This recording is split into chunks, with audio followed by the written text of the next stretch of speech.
അങ്ങനെ പെഡി എന്ന് പറഞ്ഞ സ്പോർട്സ് ഡ്രാമ കണ്ടു. സ്പോർട്സ് പടം എന്ന് പറഞ്ഞ് ഡയറക്ടർ നമ്മളെ സ്കാം ചെയ്തു എന്ന് വേണമെങ്കിൽ പറയാം. അതുപോലെ ഒരു ഊളപ്പടം. ഈ സിനിമയിൽ എടുത്തു പറയേണ്ടത് ഈ സിനിമയിലെ നായിക ജാൻവി കപൂറിൻ്റെ അഭിനയമാണ്. അല്ല, എല്ലാം കാണിക്കലാണ്. അതുമാത്രമാണ് പുള്ളിക്കാരി ഈ സിനിമയ്ക്കകത്ത് ചെയ്തിട്ടുള്ളത്. വേറെ ഒന്നും ഈ സിനിമയ്ക്കകത്ത് പുള്ളിക്കാരി ചെയ്തിട്ടില്ല. പിന്നെ ഇതിനകത്ത് ഏറ്റവും കൂടുതൽ നല്ലത് എന്താണെന്ന് ചോദിച്ചാൽ രാം ചരണാണ്. പുള്ളി നല്ല രീതിക്ക് എഫേർട്ട് ഇട്ടിട്ടുണ്ട്. ബാക്കി എല്ലാവരും പടത്തിൽ കണക്കാണ്. നിന്നവനും പോയവനും എല്ലാം വന്ന് വെറുപ്പിച്ച് പോയിട്ടുണ്ട്. AR റഹ്മാൻ്റെ മ്യൂസിക്കെങ്കിലും കൊള്ളാമെന്ന് വിചാരിച്ചാൽ അതും ഈ പടത്തിൽ ശോകമായിട്ട് ചെയ്തു വെച്ചിട്ടുണ്ട്. രാം ചരണിൻ്റെ ഡാൻസൊക്കെ അടിപൊളിയായിരുന്നു.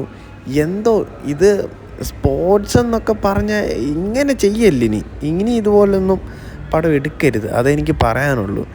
എന്തോ ഒരു പടം, ജസ്റ്റ് ഒന്ന് കണ്ടു നോക്ക്, വൺ ടൈം.